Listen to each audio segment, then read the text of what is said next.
All right, class, I'm going to teach you how to do two different interpretive methods for historical documents.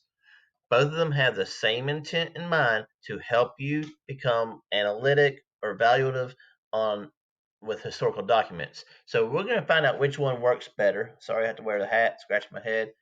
My hair is so out of whack because I haven't had a haircut since the pandemic.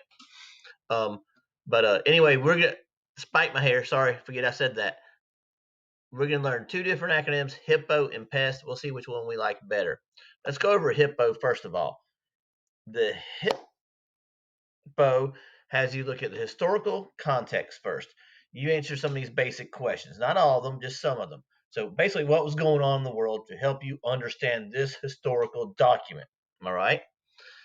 So you'll put some notes in there of, hey, this is what's happening. Who is this intended audience?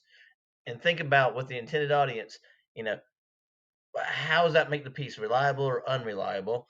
How would that audience even respond to such a piece? P, purpose. Why was this piece written?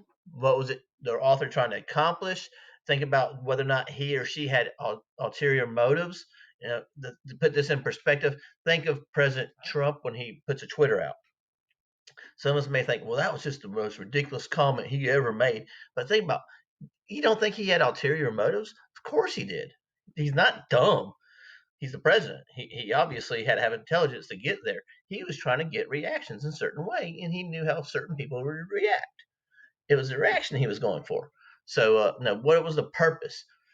Point of view.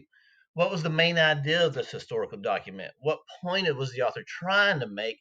Um, think about the background and position, the impact that this message may have had. O is outside information. Is there anything else going on in the world or anything even from current time that would help put some perspective into understanding this historical document? Okay. So that's the HIPPO, commonly used by AP teachers. Many of them swear by it. I have created a different one. You may like it better. You may not like it better. I'm not going to be hurt if you don't like it, but let's take a look at it. It's PEST. On PEST, I want you to focus in on two things again. Just like with the bagpipe, you focus in on change. How do things change? Continuity. How do things stay the same? So we look at four criteria on this one. Four. Now, all those themes are really thrown in there, just like with the HIPPO. We don't focus in on purpose and things like that as much when we're analyzing it, but those are things I really do think that you should look into. But as critical readers, I'm hoping that you do that anyway. So the P is politically. What can we learn about this document, about the politics of the time period, or what can we infer? All right. Power structures, things going on. Maybe that can even include purpose and stuff like that. Economically, what was going on, the finances of the time period, the trade, the labor, etc. What is that piece teaching us about that?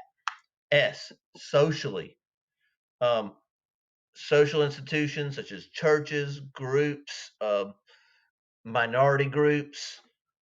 Does it reflect anything about the culture of the time period that we should understand and know? And uh, T, time.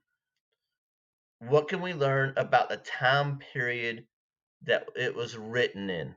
Now, PES is a little different because you're not always focusing on purpose and audience, even though you should be. You're focusing on change. It's a little more like the bagpipe.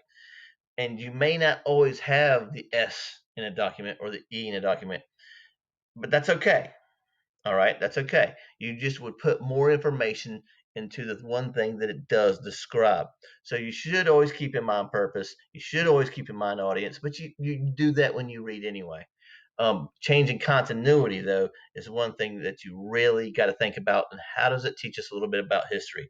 If you like the pest better, we'll go with that. If you like the hippo better, you need psychiatric treatment. No, if you like hippos, that's cool.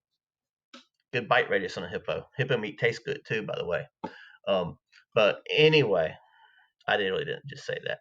HIPPO and PEST, we'll play around with both of them.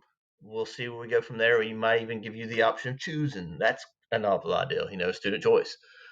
Anyway, there's the HIPPO and the PEST, the two techniques we will use to interpret historical documents. I'm going to find the stop button so you don't have to hear me ramble on. There it is.